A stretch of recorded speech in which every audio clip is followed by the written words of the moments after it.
That's right. Welcome, welcome, welcome to the Ask Brien Show. That's our theme song. Used to be used in the 70s for the Rocky, but now it's used for Ask Brien because that's the greatest show on earth. Oh, is that Ringling Brothers? I don't know what that is. Welcome today. We have a very good show today. Radio station 1220 AM and 98.1 FM. What's been going on in the world? Well, for one thing, my heart's out to Aretha Franklin, who just passed away.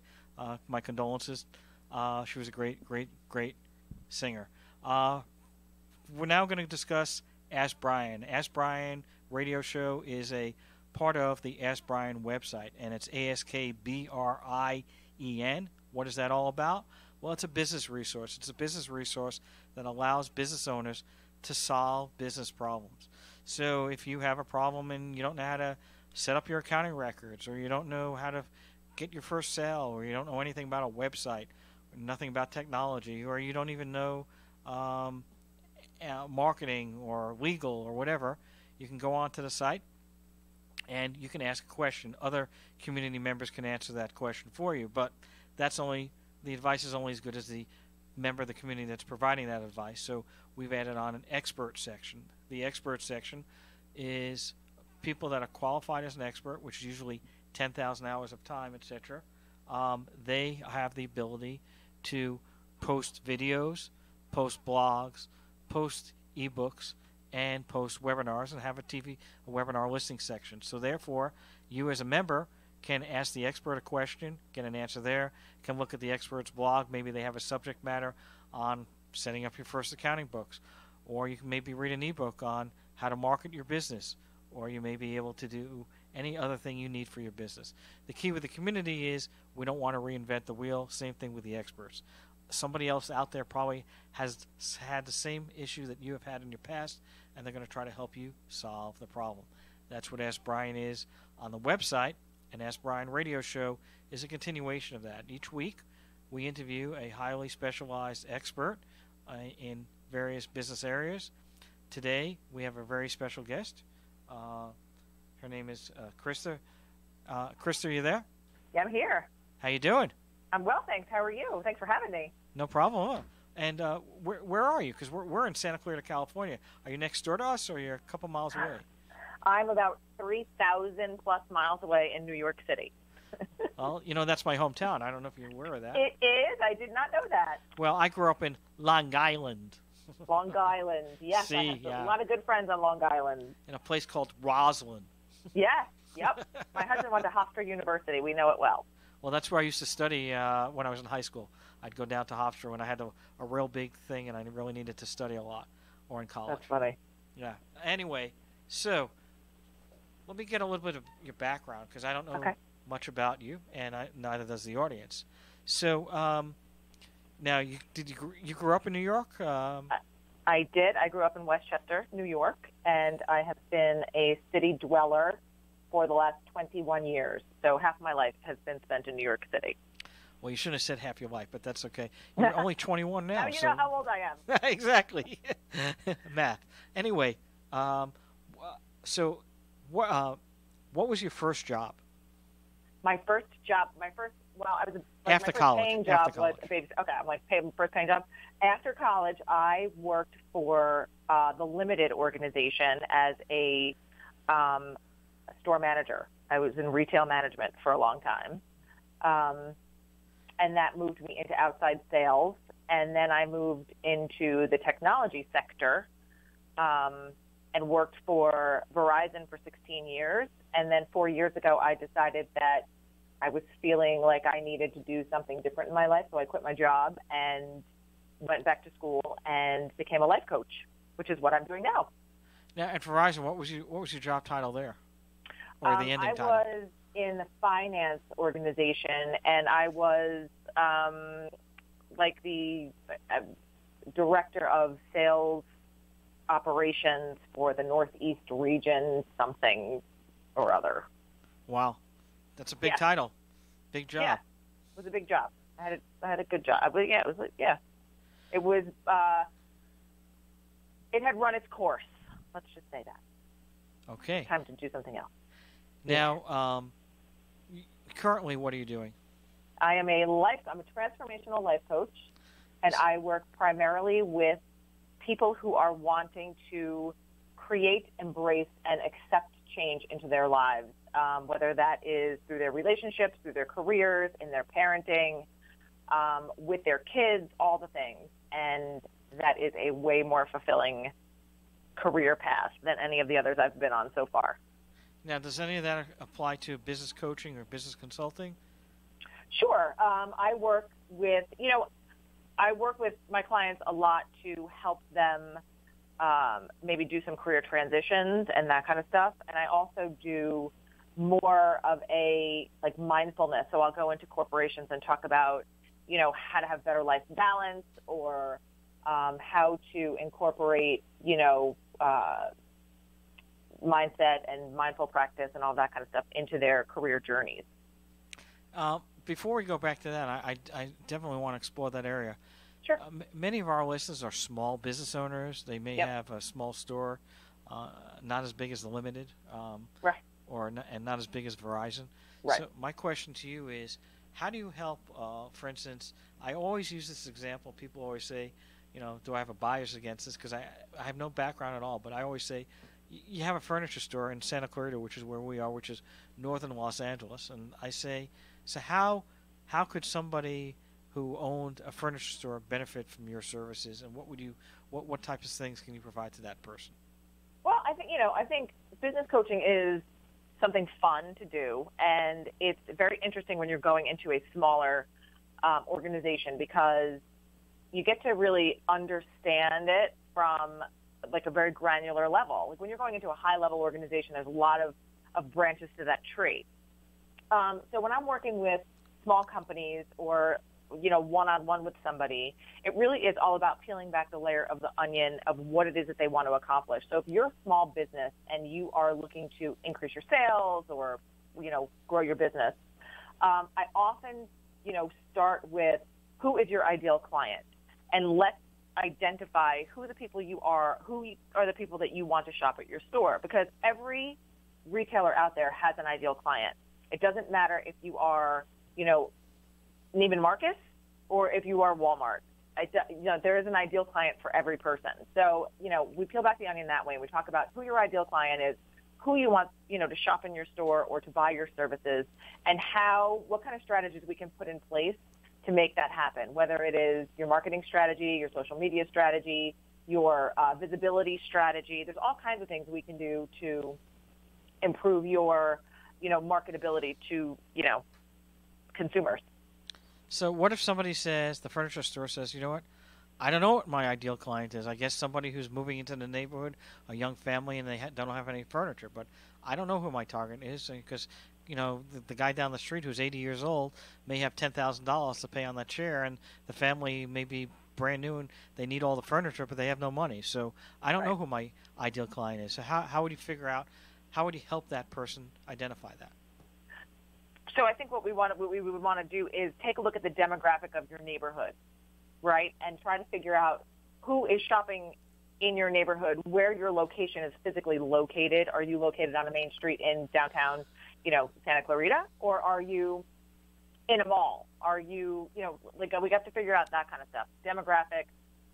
We would do some kind of survey, maybe through your email list if you had one, like that kind of thing, and really look at your past clients. Are they clients who come in and spend a lot of money, or are they clients who don't? And really think about the way that you have the inventory you have in your store. Do you have inventory that is for everyone, or do you have inventory that really just targets specific people? I have a lake house in Western Connecticut, and our local home stores they all cater to a specific client. And when you walk into those stores, that you're not getting a $5 item. You're not walking out with a $5 pillow. You're walking out with a $500 pillow.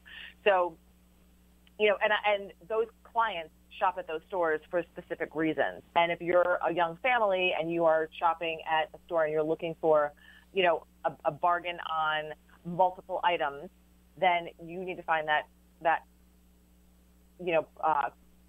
company that gives you that. And if you're a retailer who really wants to be specific about their client, then we really have to like target your market audience for that. And if you're a person that doesn't know that, well, that's why you need a coach, because you need to identify that, because those are the people that are going to resonate with you. If you're somebody who's out there who's trying to appeal to everybody, it's kind of hard, and you might get a mixed message, or your message might get lost in the communication.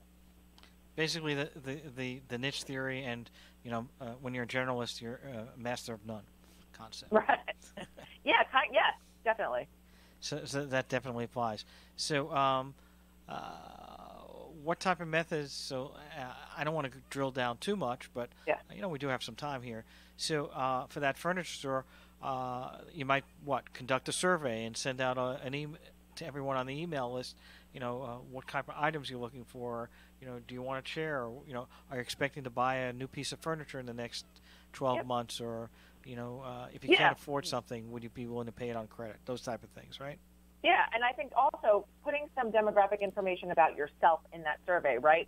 Are you married? Are you single? Are you a double-income family? There are a lot of surveys out there who ask for income levels, right? There are surveys out there that ask how many kids do you have? What are your hobbies? What do you enjoy doing?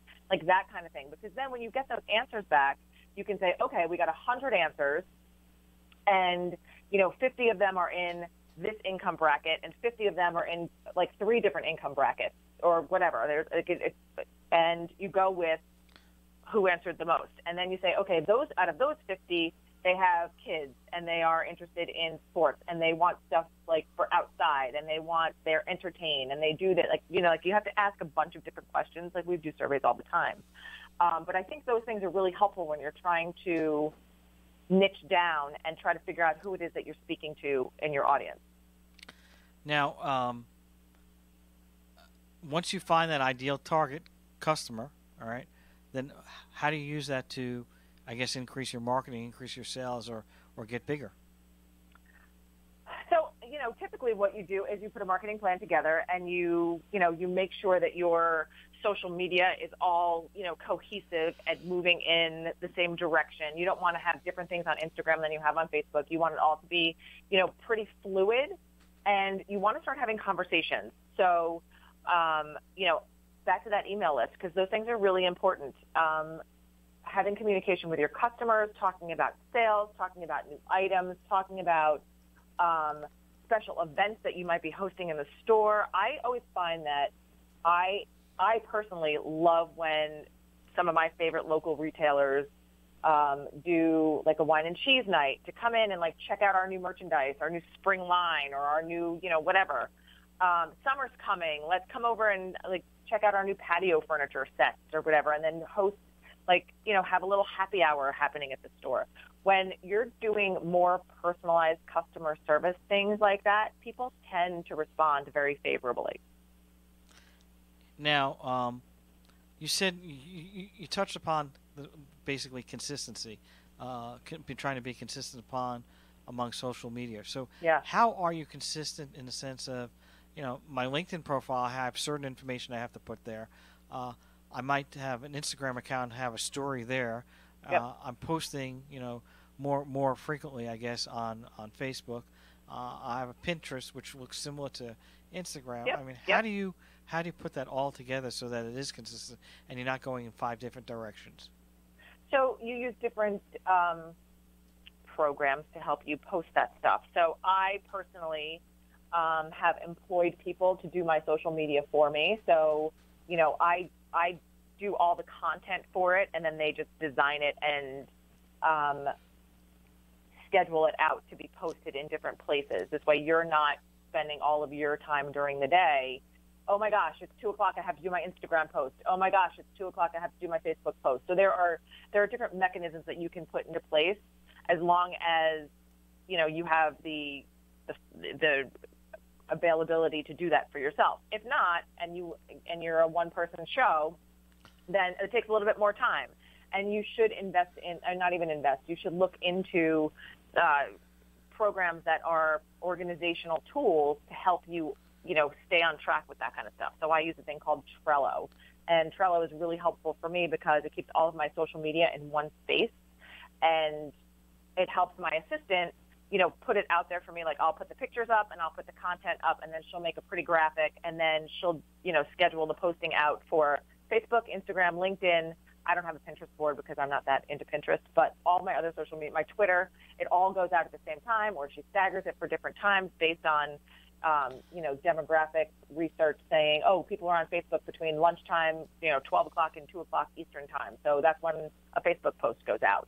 And people are checking their Instagrams first thing in the morning before they go to work. So at 8 o'clock in the morning, my Instagram is updated. So it's that kind of stuff that you kind of have to know about in order to put in place for your marketing tools. Now, I have a question for you. So many people, might be on your Twitter. They might have participating or following you in all your social media. So the furniture guy could follow you in Twitter, Facebook, LinkedIn, whatever. So do you specifically attempt to give different, because you try, and in terms of being consistent, do you not want to give the same post, the same message on each one, so therefore you try to differentiate it out slightly with still being consistent? Or do you just try to, you got one concept, so you just put it now out on all your social media, not knowing whether or not one person is on one form or another? That's a great question. I've done both. So I have staggered it and put different things on different pieces and then rotated. So in the morning in my Instagram is different from my Facebook post. And then my afternoon Facebook post was my Instagram, and my Facebook post goes. So I have done it that way. I think that it depends on who your target market is and where they are spending their time on social media. So if you have a younger demographic, they are going to lean more toward Instagram than they do Facebook, right? Facebook is kind of for people between the ages of, 30s and up. That's where the demographic kind of lies for them. Instagram is for the younger kids. So if your target audience is living in a specific social media point, I say use them all, but focus on the ones that are heavily trafficked by your target market and your ideal client. And how do you test which one is more effective? You can run Facebook ads. You can run ads on Instagram.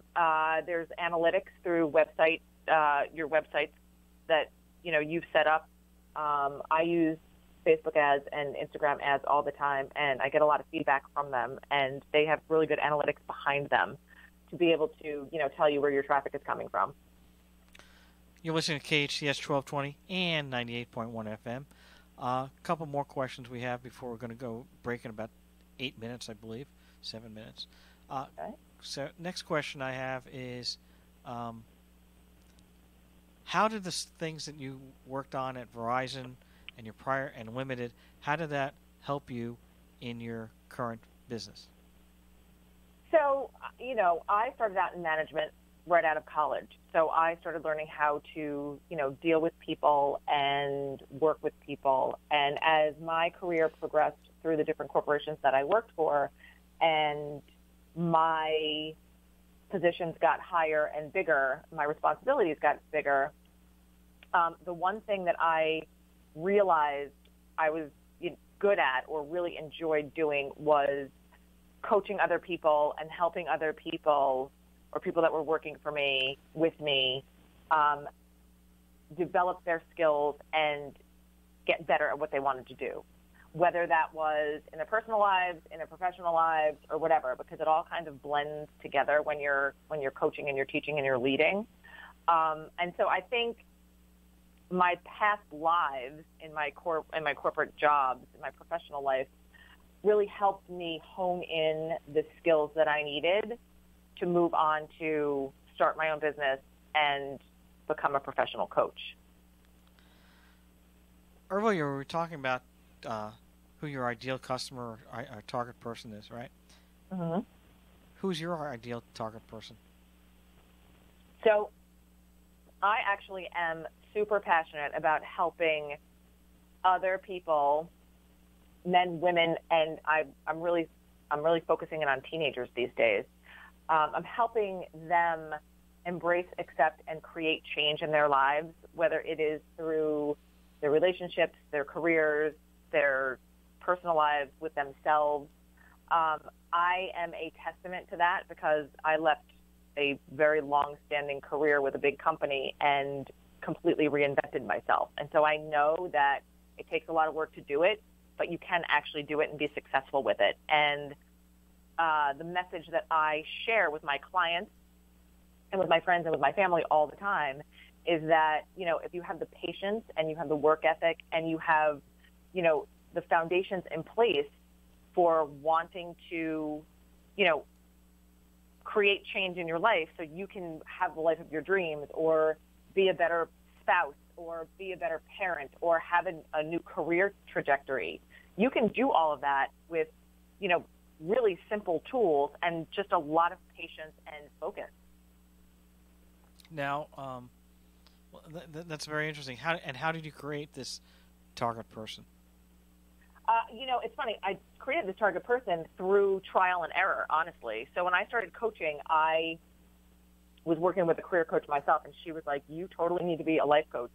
And when I thought about it, I was like, I don't even know what that means. So I did some research, and I went back to school and got certified to do it because I felt like I'm not just going to say I'm an expert at something without actually doing the work and having a backup to prove that I've done it. So I went back to school and I got certified there are all these coaching schools that you can go to. So I went to Coach Training Alliance and got certified to be a life coach. And when I came out of that, it really was time, it was like, well, what do you want to do? Do you want to be a career coach? Do you want to be a corporate coach? What do you want to do? And I was in a space in my life where I didn't want to have a 9-to-5 punch-the-clock job. I wanted to be able to make my own schedule and build that around my children and my family. And so I had 2 small kids at the time, and I really thought about it, and I said, you know what, there's a lot of – I was writing a blog. I have a blog called Why Am I Yelling? And I write and I do and that was kind of a hobby for me. So I kind of leaned on that a little bit and started doing more writing. And I was writing a lot about parenting, and I was getting a lot of response about it. So I said, you know what, I think I want to go in and, help other parents be better at parenting because it's a space that a lot of people question, and it's a space where there's a lot of criticism and judgment and all that stuff that comes with it. So I felt like there was a space for helping and learning and being better in that niche. So I started parent coaching, and what I realized was... Can you hold that thought? Sure. I hate to do that, but we do need to take a break. They're Yep. looking at me with these weird eyes, so we'll be right back. Weekends are now exciting in Santa Clarita as Persia Hookah Lounge hosts its House of Entertainment every weekend night from 8 to 11. Thursdays feature a DJ on the hookah patio. Stop by Fridays for performances by Belly Dancer of the Universe winner Jasmina, or Saturdays to hear great local live bands. Persia Lounge also caters for both homes and businesses, starting as low as $8. Discover Persia Hookah Lounge on Main Street, where it's all happening in Old Town Newhall. Persia-lounge.com. Hi, Kirk Stinson here with Plumbing by Kirk, your hometown plumber. With another tip, close your sink drain and remove your expensive jewelry when entering the shower to avoid costly plumbing expenses. But if it does happen, shut off the water immediately and call Plumbing by Kirk. We invite you to visit our website for free plumbing advice at plumbingbykirk.com or give us a call, 263-6519. That's 263-6519. My dad is the best plumber ever. Call Plumbing by Kirk. Join City of Hope today in the fight against cancer. Make a difference by participating in City of Hope's Together for Hope, presented by Antelope Valley Hospital and High Desert Medical Group on Saturday, September 15th. Be a part of this inaugural event in partnership with City of Hope Antelope Valley and show your support toward groundbreaking research to treat and cure cancer. They welcome everyone to their 2K walk, 5K run in honor of the individuals in our lives affected by cancer. City of Hope, the miracle of science with soul. Join the movement today by registering at togetherforhope.org. Award-winning Justin Moore performing at the Antelope Valley Fairgrounds Wednesday, August 22nd. You look like I need a drink right now. Justin Moore. Tickets on sale now at avfair.com. A Night with Justin Moore, August 22nd. Brought to you by the Palmdale Auto Mall. Get your Justin Moore tickets now at avfair.com. KHTS. Now FM, 98.1 FM and AM 1220. Your hometown station.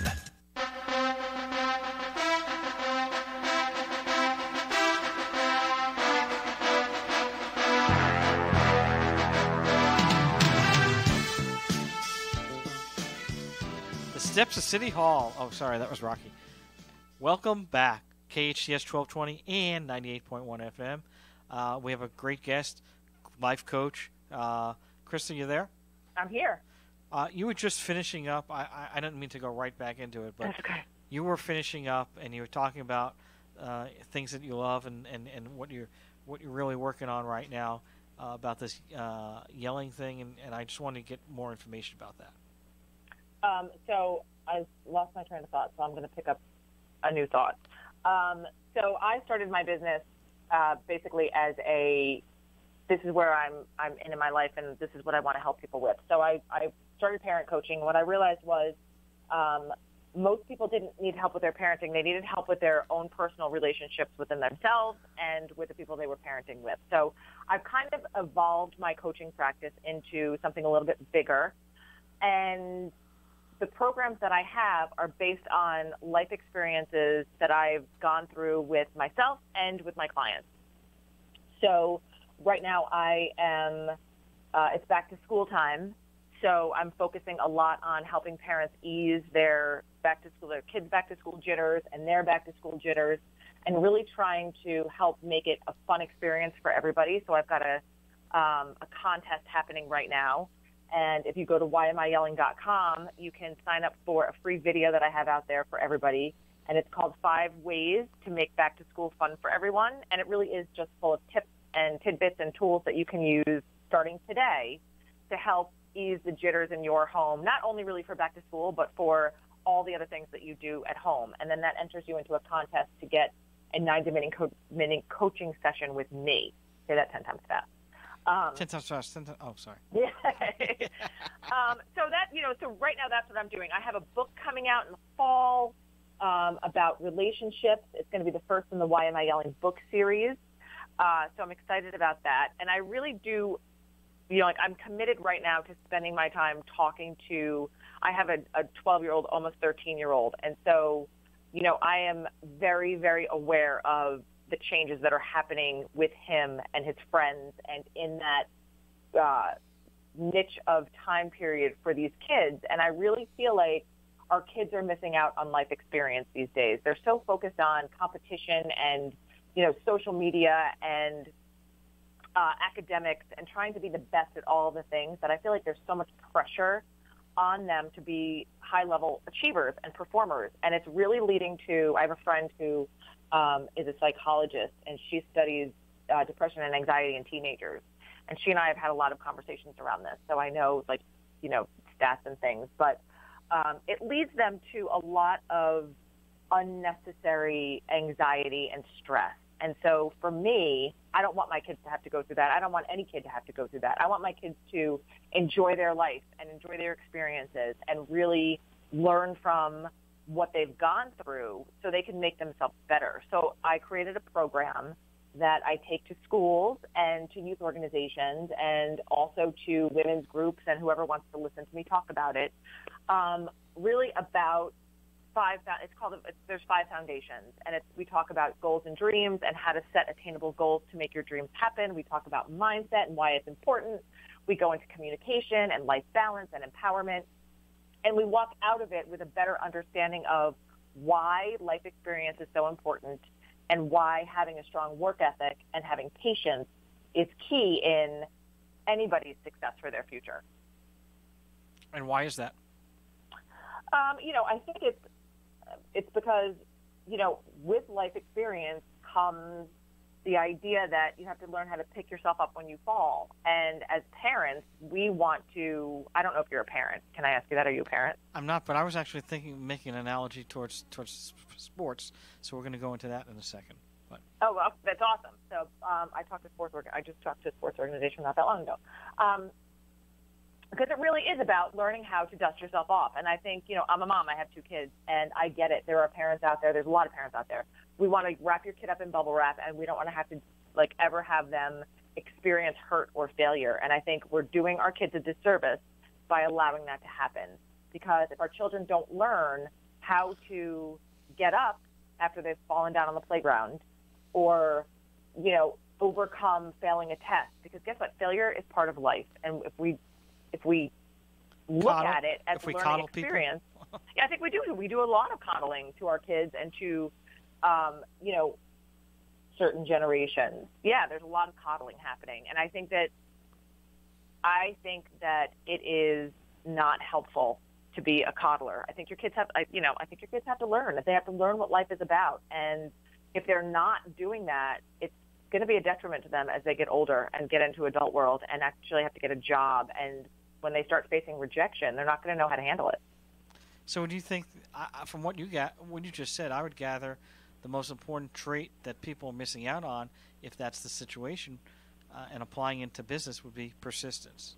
That don't give up attitude that you need to have to be successful in most careers and sports and most other things. That you've got to have the attitude of never give up. And that would that be accurate or inaccurate? I think that's, I think it's a piece of it, yes. So absolutely persistence. But I think in order to be persistent, you have to know how to, be in the right frame of mind. Like you're not just going to wake up one day after being somebody who is a negative Nelly and be like, okay, I'm persistent and I'm going to get this done.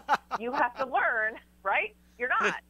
So you have to learn how to train yourself or use tools to help you understand why that's really important. So I'm a big believer in mindset practice. I do, positive affirmations. I talk to myself all the time. I play, games with my kids about it. We sing songs, get in the right frame of mind for your day. I meditate. I'm a huge believer in meditation. I started doing it pretty religiously a little bit over a year ago, and it has completely changed my life. And I think that there are a lot of different tools for different people. So if you're not comfortable meditating, you should start journaling about your day and start talking about all the good things that happened instead of the bad things. We can change our minds. Our mind is our most powerful tool and weapon. And so when you have the ability to learn how to use that to your advantage on a pretty regular, daily, consistent basis, your thinking and your thought process and the way you look at things changes. And you can actually become a person who says, persistence is going to get me to where I need to go if I am in the right frame of mind, and then I use my communication tools, and I have, all these other things working for me, and you're working on all cylinders. It's not just about one thing. It's about a total package of several things. So how do you get this positive mental attitude, which is where I think you have to work on it, right? So you have, it's a job. It's a job. So, as a mom, for me, I talk to my clients all the time, and when I go in and talk to youth organizations, I really do. The first thing I talk about are dreams. What are your dreams? And I'm not just talking about, I want to pass this test tomorrow. What gets you lit up? And it could be, I could be talking to a 12-year-old, or I could be talking to a 45-year-old. I want to know what lights you up, because that is what we're going for. And I often use the analogy of, if you won the lottery, what would your dreams be? Because your whole life could change. And I don't necessarily think that winning the lottery is going to help you do that. I mean, it will help you do that. But you don't have to win the lottery in order to do that. You can change your life and win your own personal quote unquote lottery if you learn how to practice mindset and communicate and do all these things. So, goals and dreams it's always the first element of every conversation I have with, an organization I'm speaking to. So let's talk about what your dreams are, and let's put a vision board together, and let's really kind of figure out how to put attainable goals in for those dreams. If you say to me, I want to be an award-winning, I want to write a book. Great. Do you write? Do you we have to peel back these onion layers, and we have to figure out how to start making you be a writer, right? Do you write a journal? Do you write a this? Do you write a that? Or, I'm 45 years old and I want to be a rock star. Well, okay, but do you play an instrument? Do you sing? So there's a lot of questions that go into exploring what your dreams are. But once we've kind of nailed that down or gotten some kind of idea of that, the way that looks, then we think about, well, how am I going to get in the right frame of mind in order to make those dreams happen? And here are the 10 goals I put in place to make the first layer of that dream come true. Right? I want to be a rock star. Maybe I should go work in the music industry for a little while and see how that looks. Maybe I should pick up an instrument and start playing an instrument.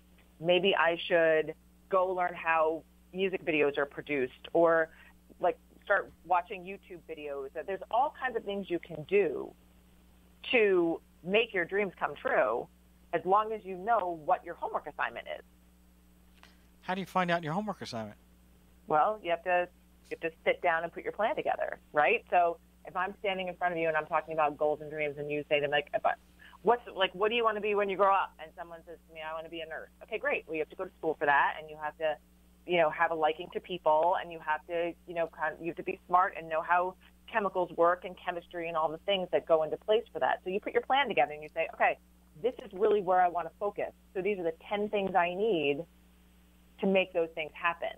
And then I need to get myself in the right frame of mind to make sure I am focusing on my goals every day. And I need to make sure that I'm communicating effectively with the people around me and surrounding myself with a really positive support system, and making sure that, my life balance is in order, because I can't go full steam. Here's another thing. You can't go full steam at one thing and expect to make it the long haul. There has to be some kind of balance in your life. So many people burn out because they think, okay, I'm going to start a business and I'm just going to do only that, except they have other responsibilities, they have a family, they have kids, they have all the other stuff. And when that stuff falls by the wayside, something, suffers and you struggle.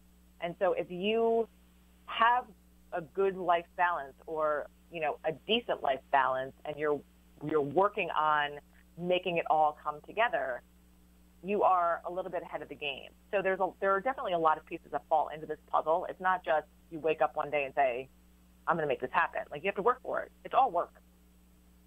Well, and that comes back to the persistence issue we talked about, right? Yeah. You have to make a commitment. It's all a commitment. Like, I had a client once who came to me because he wanted to, change careers. And when we sat down and I used the onion analogy, we started peeling back the onion, he was very hesitant to answer the questions that I was putting forth to him. His mind was, I just need to get a new job.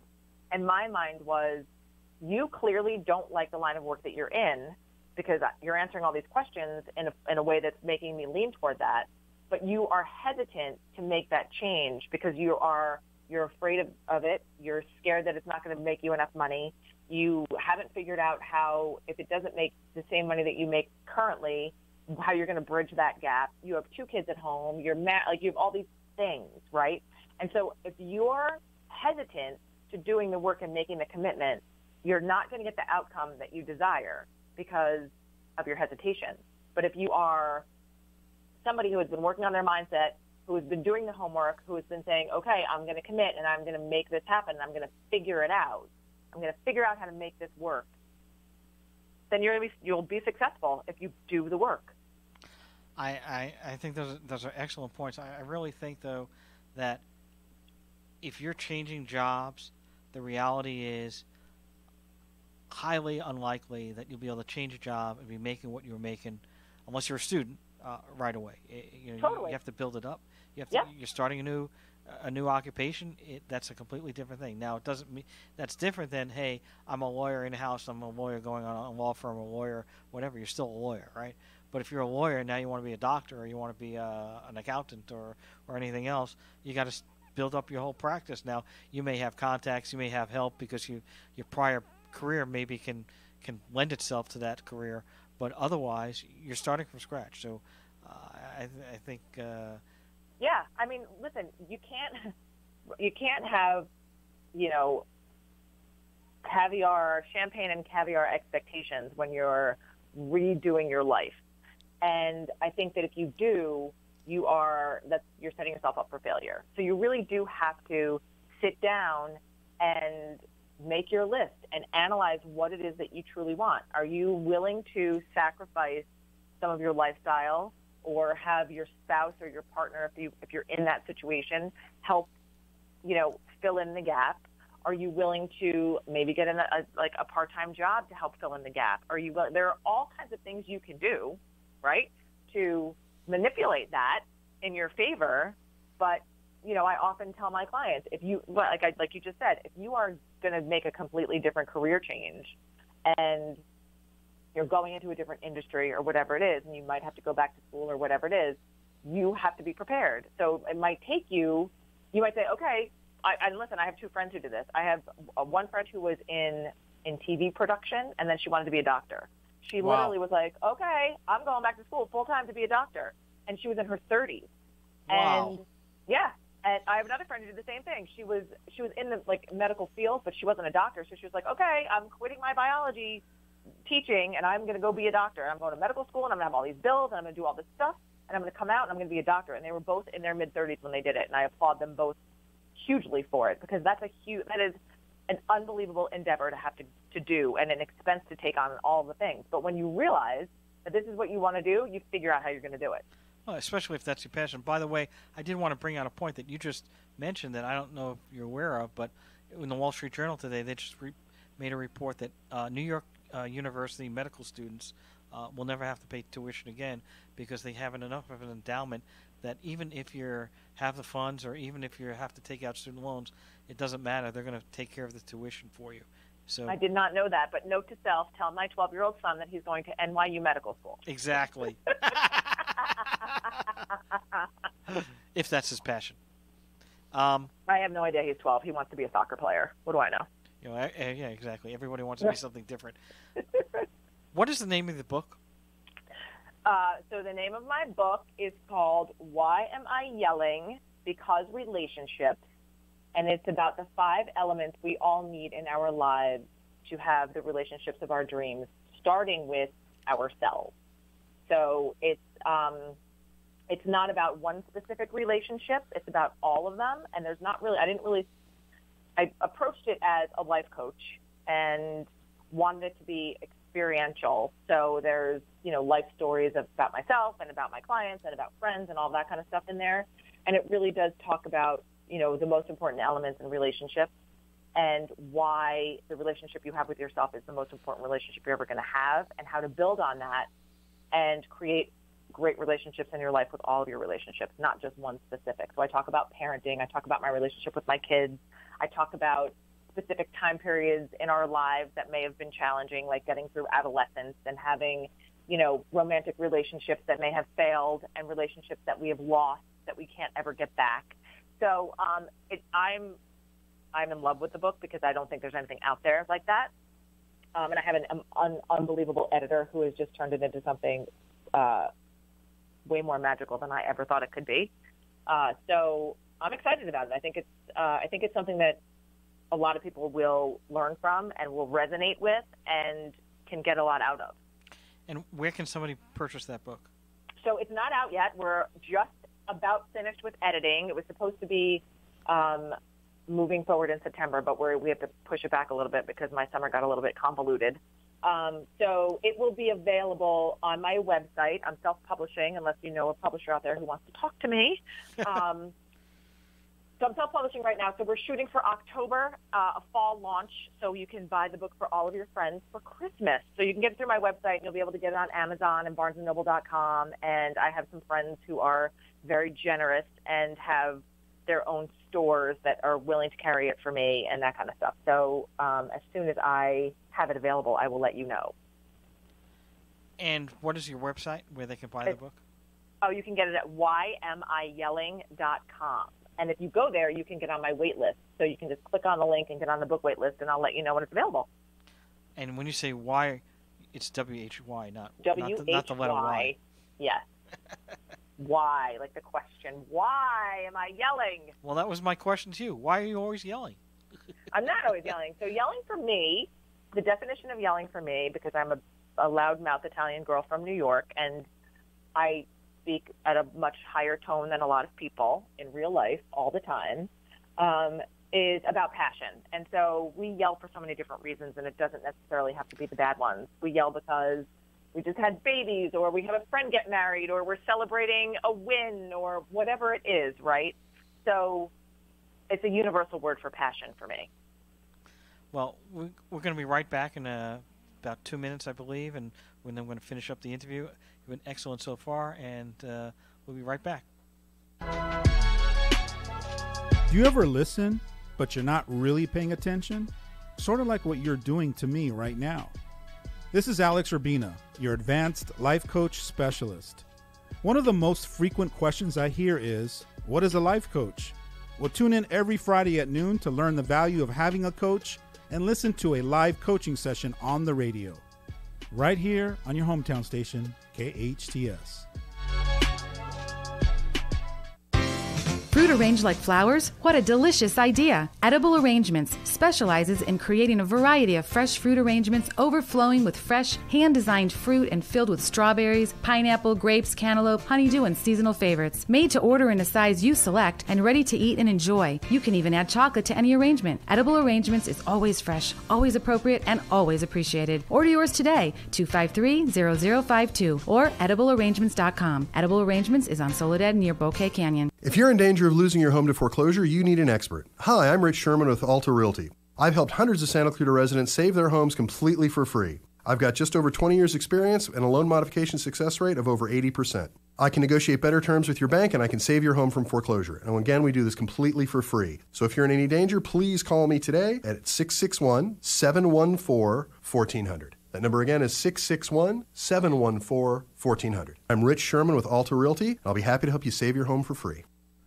Healthcare can be difficult if you're underinsured or have Medi-Cal. Samuel Dixon Family Health Center can help. Services are available on a sliding fee schedule. The mission of the Samuel Dixon Family Health Center is to give the Santa Clarita Valley access to affordable, quality primary care. There are 3 locations to serve you: Canyon Country, Newhall, and Valverde. Go to sdfhc.org for more information and to find the location most convenient for you. Santa Clarita's hometown station. Hometown station. KHTS AM 1220 and the new 98.1 FM.